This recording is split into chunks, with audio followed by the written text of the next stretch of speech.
Mesdames et messieurs, bonsoir. Merci d'avoir choisi RTI 1 pour vous informer. Voici les titres de ce 20h.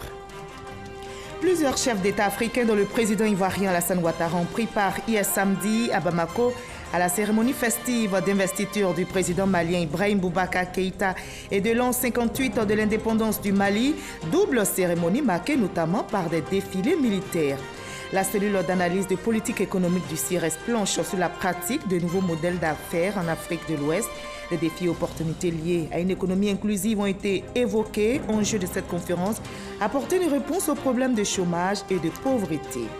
La police de San Pedro met fin au parcours de 2 braqueurs. Ces derniers s'apprêtaient à mener des activités peu reluisantes dès l'ouverture de la campagne Café Cacao, mais n'auront pas le temps d'agir. Ils ont été appréhendés par les faits limiers dans un hôtel à San Pedro.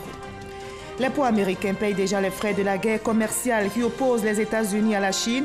L'augmentation des taxes douanières ralentit les échanges. Les professionnels du secteur s'inquiètent alors qu'un relèvement des taxes entre les deux pays entre en vigueur demain lundi. Soyez les bienvenus sur RTI 1. Commençons tout de suite par le Mali, où le président de la République, Alassane Ouattara, et d'autres chefs d'État ont pris part hier samedi à Bamako à une double cérémonie. Il s'agit de la cérémonie festive d'investiture du président malien Ibrahim Boubacar Keïta et de l'an 58 de l'indépendance du Mali, fête marquée, vous allez le voir, par des défilés militaires suivis par plusieurs invités, dont le président ivoirien. Awa Touré. Réélu le 12 août dernier avec 67% des suffrages, Ibrahim Boubacar Keïta, dit Ibeka, débute un second mandat de 5 ans à la tête du Mali. Après avoir prêté serment le 4 septembre dernier, Ibeka a été investi ce samedi 22 septembre, date correspondant à la célébration de la fête nationale du Mali. Cette double cérémonie s'est tenue le long de l'avenue du Mali à Bamako, en présence des milliers de Maliens et de plusieurs chefs d'État africains, au rang desquels le président Alassane Ouattara. Pour ce second mandat, le président Ibrahim Boubacar Keïta appelle à l'unité de tous les Maliens pour le retour à la stabilité du pays. Face aux nombreux défis de développement à relever, Ibeka promet d'exercer ses fonctions avec détermination tout en privilégiant l'intérêt supérieur du Mali. Pour tenir de tels engagements, le chef de l'État malien peut compter sur le soutien des forces armées maliennes. En atteste le grand défilé militaire qui a marqué cette cérémonie, défilé auquel a pris part un détachement des forces armées de Côte d'Ivoire. Preuve que les relations de fraternité d'armes entre la Côte d'Ivoire et le Mali sont au beau fixe. Pour rappel, un contingent malien avait pris part au grand défilé militaire de la fête nationale de Côte d'Ivoire le 7 août dernier à Abidjan. Joyeux anniversaire, on est très fiers, un beau défilé. Mes félicitations à mon frère Ibrahim Boubacar Keïta. Vraiment, la Côte d'Ivoire soutient le Mali et s'engage à faire tout pour que nous puissions sortir de cette situation de crise avec les terroristes. Bravo, bravo, bravo à Ibrahim. Au thème de la cérémonie d'investiture du président Ibrahim Boubacar Keïta et la célébration des 58 ans du Mali, le président de la République Alassane Ouattara a regagné Abidjan ce samedi 22 septembre aux environs de 18h30. Et justement ici à Abidjan, la cellule d'analyse de politique économique du CIRES et ses partenaires étaient en conclave. Une réflexion est sur la pratique de nouveaux modèles d'affaires en Afrique de l'Ouest. Enjeu de cette conférence internationale d'Abidjan, apporter une réponse aux problèmes de chômage et de pauvreté en Afrique. Des défis et opportunités liés à une économie inclusive ont été évoqués, comme nous l'explique Cheikh Koné. Selon les statistiques des organismes internationaux, 54% de la population dans 46 pays africains vit dans la pauvreté. La moitié des jeunes est au chômage et 35% ont des emplois vulnérables.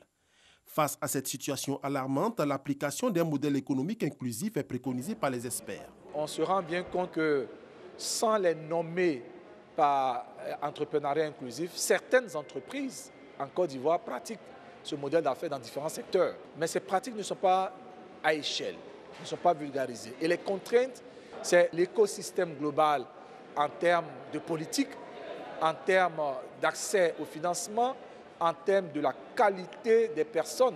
Pendant 2 jours, les représentants de pays africains ont partagé leur expérience sur la pratique de modèles d'affaires inclusifs.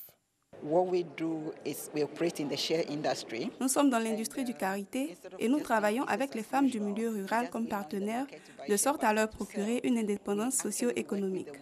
L'économie inclusive sous-entend qu'on implique les personnes vulnérables dans la chaîne de valeur. Et nous croyons qu'au Ghana, plusieurs initiatives sont menées dans ce sens. Soutien important au projet de recherche sur l'inclusion économique des femmes et des jeunes en Afrique, le Canada a invité les parties prenantes à collaborer pour relever les défis et profiter des opportunités de modèles d'affaires inclusifs. Le ministre du Commerce, de l'Industrie et de la Promotion des PME a souligné l'impact d'une telle initiative sur l'économie sous-régionale. L'atteinte des objectifs permettra de jeter les bases de promotion et de vulgarisation des modèles d'affaires inclusifs dans notre sous-région. En ce qui concerne particulièrement la Côte d'Ivoire, notre pays, la politique du gouvernement en matière d'entrepreneuriat vise à créer un écosystème favorable à l'éclosion des PME contenu dans sa stratégie nationale de développement des PME.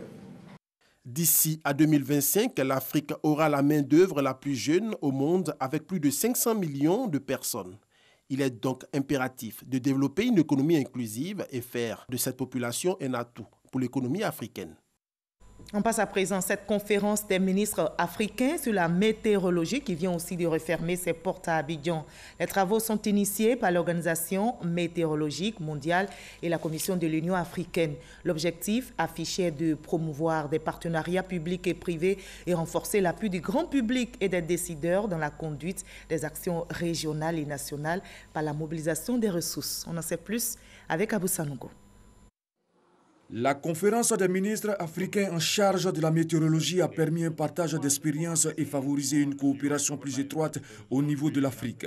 Sur la table, les questions liées au changement climatique, d'où l'implication des parties prenantes dans le secteur de la météorologie. L'idée, faire face au changement climatique en réduisant ses conséquences sur la vie des populations. La Côte d'Ivoire souscrit à cette action, d'autant plus que le pays subit de plein fouet les effets du changement climatique.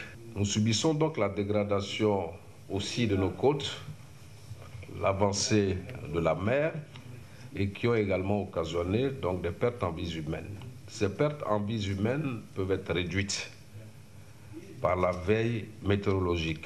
Pour mener à bien la lutte contre le changement climatique, les pays africains doivent travailler en synergie, partager des informations et rechercher des partenaires financiers. Il faut renforcer les services météorologiques et climatiques. Il y a l'engagement de tous les gouvernements et aussi de nos partenaires.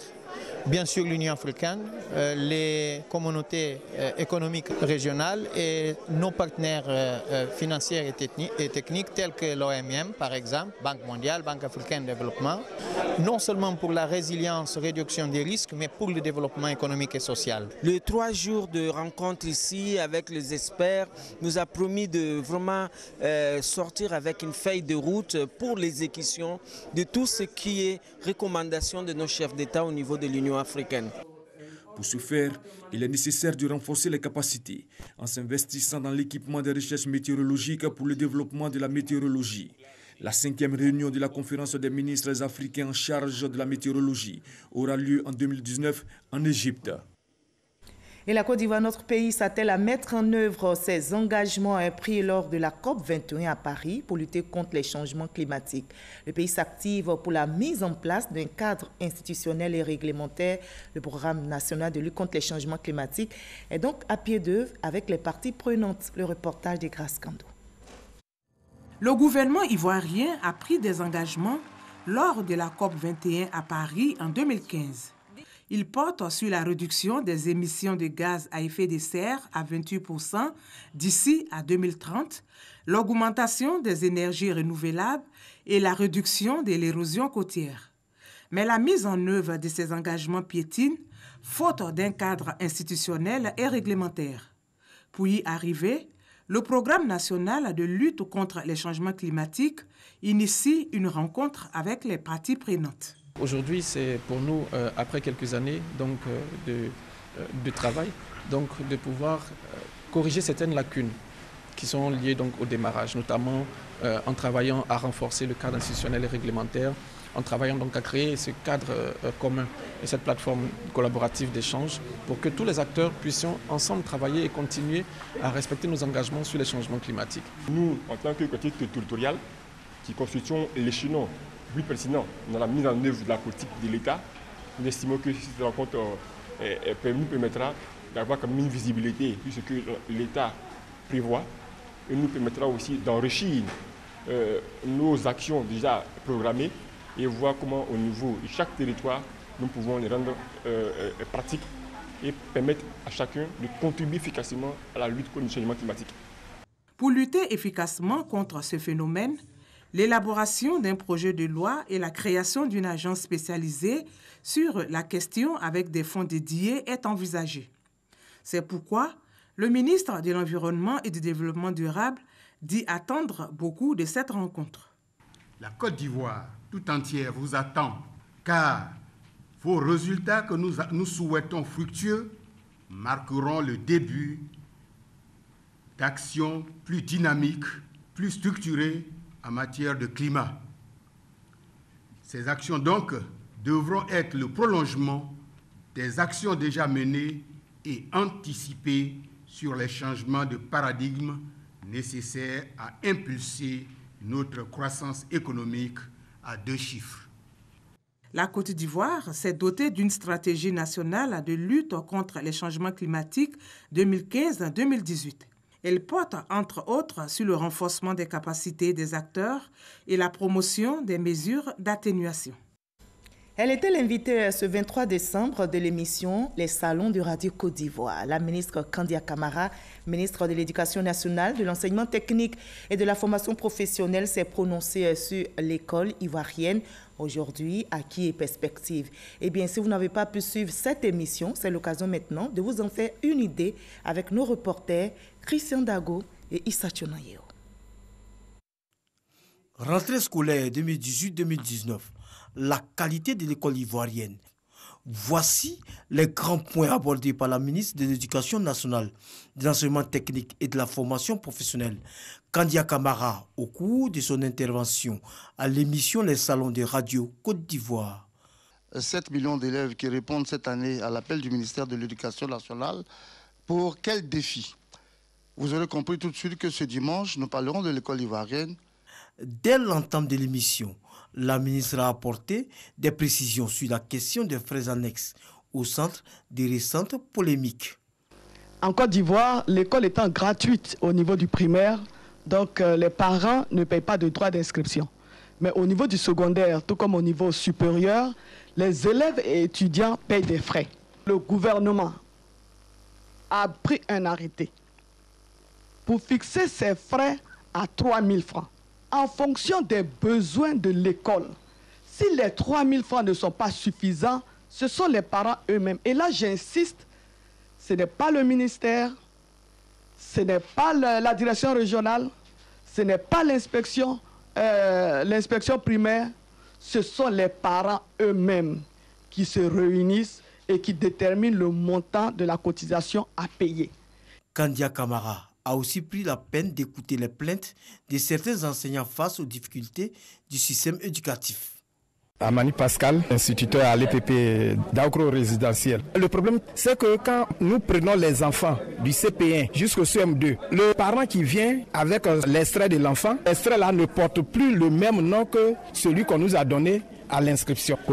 À la draine d'Aukro. Effectivement, le parent s'en va trouver le directeur et dit mon enfant s'appelle Kwadio Kwasi. Mais quand l'enfant va avoir un jugement plus tard, l'enfant va s'appeler maintenant Kona Kwasi. Alors que dès le CP1, les enfants maintenant ont un matricule qui les suit jusqu'au CM2. C'est une situation qui est déplorable, que nous regrettons énormément.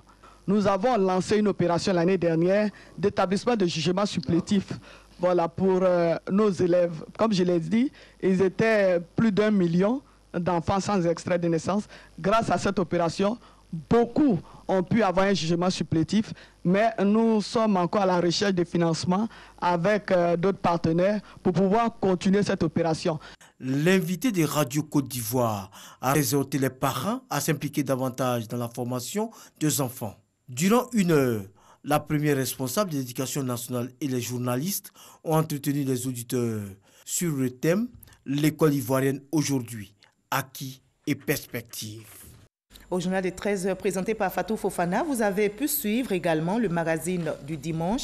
L'invité, le ministre de la Communication et des Médias, également porte-parole du gouvernement, Sidi Touré, s'est prononcé sur le social au cœur de l'action gouvernementale. Une interview réalisée quelques jours après la conférence de presse du Premier ministre ivoirien. Voyons un extrait de leur entretien. Les Ivoiriens doivent s'attendre à l'accélération de la marche vers l'émergence.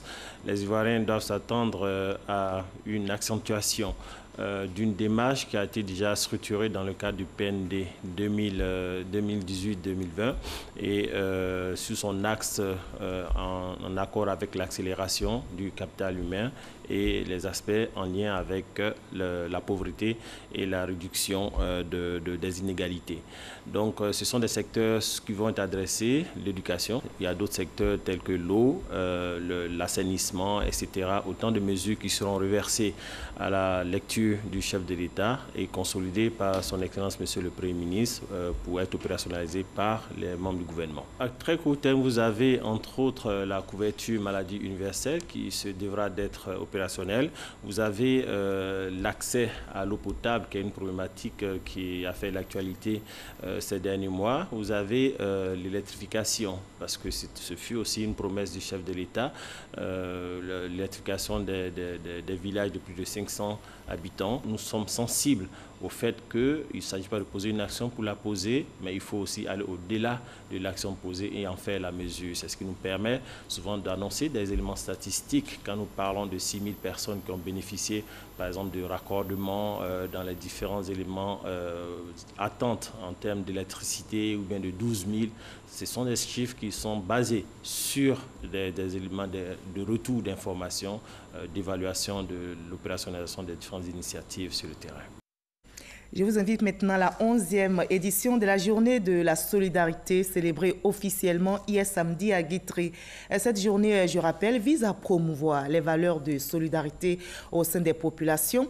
Et à cette occasion, 15 personnes ont été décorées par la ministre Maria Toukone pour leurs actions de solidarité. C'est Fourazegui, Franck Quadio. Liesse populaire dans la commune de Guitry ce samedi 22 septembre. Parés de leurs plus beaux vêtements, les populations sont sorties nombreuses pour célébrer la solidarité et la cohésion sociale. Il s'agit de la 11e édition de la Journée nationale de la solidarité, JNS.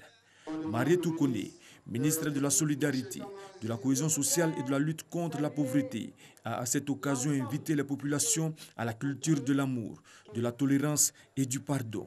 Ensemble pour une Côte d'Ivoire plus solidaire. C'est un thème qui nous invite à développer une culture de solidarité qui renforce la cohésion sociale, qui renforce l'unité nationale, autant qu'elle consolide les bases d'un développement harmonieux. En participant si massivement à l'activité de la Journée nationale de la solidarité, vous manifestez votre ferme volonté de contribuer à bâtir une Côte d'Ivoire nouvelle, une Côte d'Ivoire davantage conviviale, une Côte d'Ivoire juste, une Côte d'Ivoire équilibrée et surtout une Côte d'Ivoire cohésive parce que la solidarité est le premier pilier de la cohésion sociale. La Journée nationale de la solidarité, c'est aussi l'occasion pour l'État de Côte d'Ivoire de magnifier tous les actes de solidarité posés par des personnes physiques ou morales. 15 personnalités de la région du Lodjibois ont été décorées pour les actes de solidarité posés dans leurs différentes communautés. 4 ont été faits commandeurs, 1 officier et 10 chevaliers, tous dans l'ordre du mérite national de la solidarité. C'est un nouveau jour pour moi. Depuis près de 17 ans que je suis sur le terrain, je n'ai jamais reçu de distinction. Aujourd'hui, vraiment, c'est un honneur pour moi de voir que l'État de Côte d'Ivoire ait pensé à moi.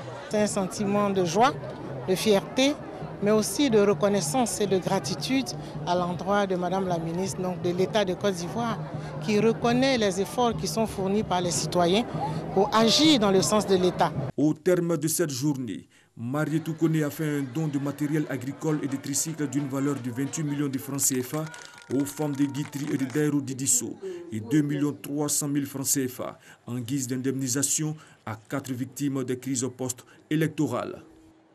Voilà, le reportage de Sephora Zegui était commenté pour vous par Abou Sanogo. Le ministre de l'Intérieur et de la Sécurité également sur le terrain vient d'inaugurer le centre de secours d'urgence de la région et du Sud Comoé. 57 pompiers civils, dont 5 filles, constituent l'effectif de cette structure qui est un don du Conseil régional du Sud Comoé. Et ce centre d'urgence permettra de faire face aux cas de sinistres, notamment les accidents de la route. Moussa Konati. Le centre de secours d'urgence de la région du Sud Comoé est situé à 5 km d'Aboasso, chef-lieu de région. Construit sur un espace d'1 hectare, il dispose d'une salle d'instruction, une salle multimédia, des bureaux, un réfectoire et des dortoirs. Une réalisation du Conseil régional du Sud Comoé, coût du projet environ 245 millions de francs CFA. La construction du centre de secours d'urgence répond à notre souci de mettre en œuvre l'ambitieux programme de développement de son Excellence M. Alassane Ouattara, président de la République de Côte d'Ivoire, en raison de l'important trafic routier sur cet axe international Abidjan-Lagos. Ce centre vient ainsi régler la question de la lenteur ou des difficultés d'intervention en cas de sinistre sur cet axe. Avec un effectif de 57 sapeurs-pompiers, dont 5 filles, le centre de secours d'urgence de la région du Sud Comoé bénéficie d'équipements pour faciliter les actions des agents en cas de sinistre. Le ministre de l'Intérieur et de la Sécurité procède à son inauguration. Après San Pedro, Gagnoa, Boaflé, Odiéné et Daroua, nous voici aujourd'hui à Aboasso pour procéder à l'inauguration du CSU de la région du Sud Comoé. Ce centre de secours d'urgence qui a pour mission la sauvegarde des biens et des personnes par des actions de secours d'urgence en cas d'accident, de sinistre, de catastrophes naturelles, industrielles et technologiques, qui a également pour mission des actions de lutte contre les incendies domestiques, les feux de brousse, les inondations sur l'ensemble du territoire de la région du Sud Comoé et de ses alentours, nous paraît être un outil essentiel au développement de cette région. Fonctionnel depuis plusieurs mois, le centre de secours d'urgence de la région du Sud Comoé enregistre à ce jour 431 interventions. On en arrive à ce coup de filet réussi par la police de San Pedro. Les fins limiers ont procédé à l'arrestation de 2 braqueurs. Ces derniers s'apprêtaient à mener des activités peu reluisantes dès l'ouverture de la campagne Café Cacao. Mais ils n'auront pas le temps d'agir contre le bonheur des planteurs puisqu'ils ont été appréhendés dans un hôtel. Le témoignage de Sam Kona. Des portes défoncées, des serrures cassées, des cadenas par terre, des bureaux saccagés. Nous sommes au lycée moderne Yibart 1 et 2 de San Pedro. Dans la nuit du jeudi au vendredi, 2 malfrats ont fait irruption dans cet établissement. À l'aide d'un pistolet automatique, ils ont d'abord maîtrisé le vigile. Des agresseurs sont arrivés, ils étaient armés, donc ils ont pointé un fusil sur moi. Ils m'ont demandé de me coucher, de faire semblant de dormir. C'est ce que j'ai fait. Rien n'a été apporté au niveau des appareils, mais il y avait des fonds de caisse qui ont été apportés. Après le lycée municipal, les braqueurs se sont rendus dans une quincaillerie. Ils ont cassé les cosras, rentré, cambriolé. Il y avait un peu d'argent, mais les matériaux, ils n'ont pas touché. Les caméras qui sont censées les voir, ils ont tout détruit. Alerté, le commissaire du 2e arrondissement et ses hommes, appuyés par des éléments de la préfecture de police, se lancent aux trousses des malfaiteurs. Et ces malfaiteurs seront cueillis quelques heures plus tard dans un hôtel, dans le quartier Bardo, avec un pistolet caché dans le placard. On m'a pris avec la drogue. J'étais dans ma poche avec les puces là. Il m'a dit que dans son village qui est à 55 km, tu as dit ou bien quoi. Voilà. Sinon, moi, je suis venu, on n'est pas venu ensemble. Il est venu me croiser à la gare et puis on est venu ensemble. C'est lui qui m'a dit, moi, je ne connais pas Bado, je ne connais pas ici. C'est lui qui m'a logé à l'hôtel. Nous entamons bientôt la période de traite café-cacao. Et donc, ces individus-là, ils disent qu'ils étaient dans la ville dans le cadre des préparatifs de la traite. C'est-à-dire qu'il y a beaucoup de coups qu'ils étaient en train de préparer, que nous venons donc de déjouer. Je voulais saluer La bonne collaboration de la jeunesse du Grand Bado. C'est quand on collabore que nous sommes efficaces sur le terrain. Les 2 braqueurs vont être transférés à la maison d'arrêt et de correction de Sassandra en attendant leur jugement. On change de décor, de sujet aussi. Les populations de la région du Bafing rendent hommage au président de la République pour ses actions de développement en leur faveur. C'est une initiative du président du conseil régional du Bafing et de l'ensemble des cadres et élus. La cérémonie, vous allez le voir, s'est déroulée à Touba. F. Bouy. Touba, la cité de l'arbre céleste, chef-lieu de la région du Bafing, accueille ce jour les populations de diverses origines venues des 3 départements du Bafing, Touba, Ouaninu et Koro. Répondant à l'invitation de Diomandé Lassina, président du conseil régional du Bafing, objectif de cette mobilisation, rendre hommage au président Alassane Ouattara pour avoir changé le visage de leur région. En effet, en quelques années seulement, le Bafing présente une allure plus reluisante dans presque tous les domaines. Depuis 2011, en termes de l'électrification, il n'y avait que 5%. Aujourd'hui, nous sommes à près de 35%. Dans le département de Koro, beaucoup d'actions ont été menées, à savoir des actions de développement comme la construction des écoles, le collège de Koro qui est érigé aujourd'hui en lycée moderne, grâce aux actions de développement qui ont été posées. Nous avons des actions qui ont été posées également dans le domaine de la santé, à savoir les centres de santé qui ont été construits à Morifenso. Il y a quelques années, Touba n'avait pas ces kilométrages de bitume. Mais cela a été fait grâce à la générosité et à la bonne vision du président de la République, Alassane Ouattara. Tout cela bénéficie à améliorer la qualité de vie de nos populations. Le président de la République a véritablement fait ce qu'il doit faire pour que justement le Bafing soit dans le train de l'émergence. De meilleures conditions de vie pour le peuple Maou, un hommage reconnu et mérité. Nous, Alassane est un modèle pour nous. Nous voulons donc suivre ses traces. Alassane Ouattara, nous l'appelons ici semeur de développement. Il sème le développement dans le Bafing. Et en cela, nous lui disons Alassane Ibarika, Inike, Idouaoudé. Quelqu'un qui a apporté la stabilité dans un pays, c'est tout à fait normal que nous l'encourageons, nous le soutenons.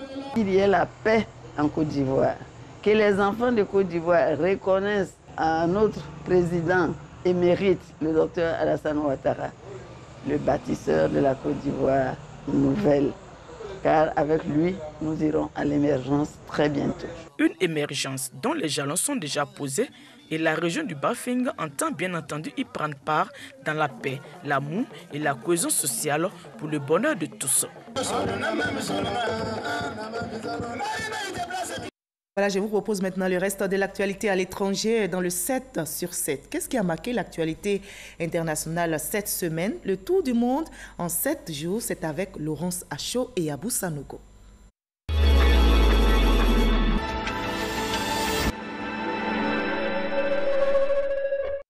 La Cour pénale internationale a confirmé lundi la peine infligée en première instance à l'ex-chef de guerre congolais Jean-Pierre Bemba pour subornation de témoins dans le cadre de son procès principal pour crime de guerre.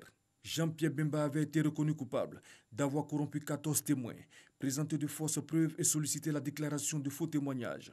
La Chambre le condamne à une peine de 12 mois d'emprisonnement suivie d'une amende de 300 000 €, soit 196 500 000 francs CFA.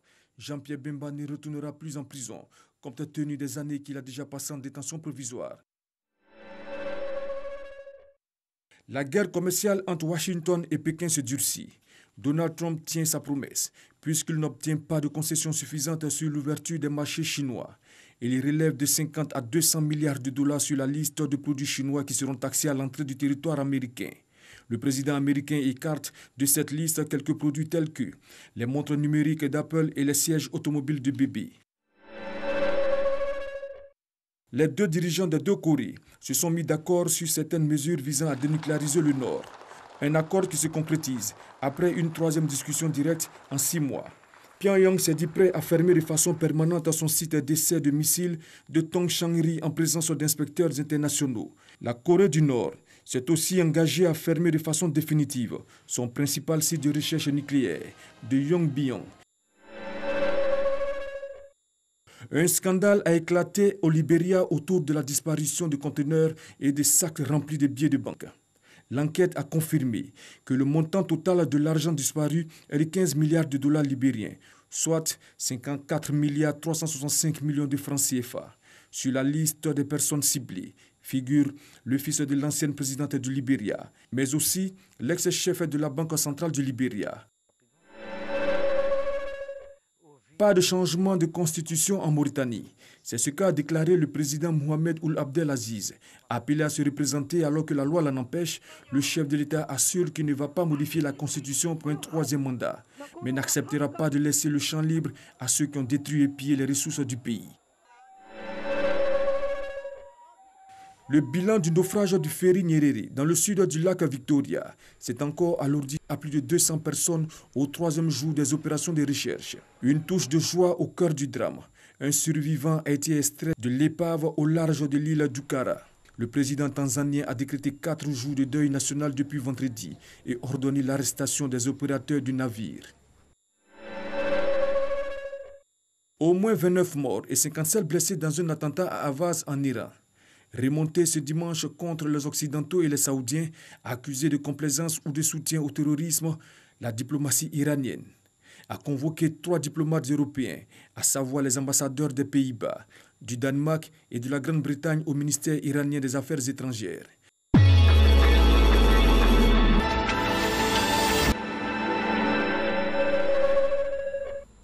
Voilà, c'est tout pour ce 20h. Merci à vous tous de votre aimable attention et passez une très belle soirée sur RTI1.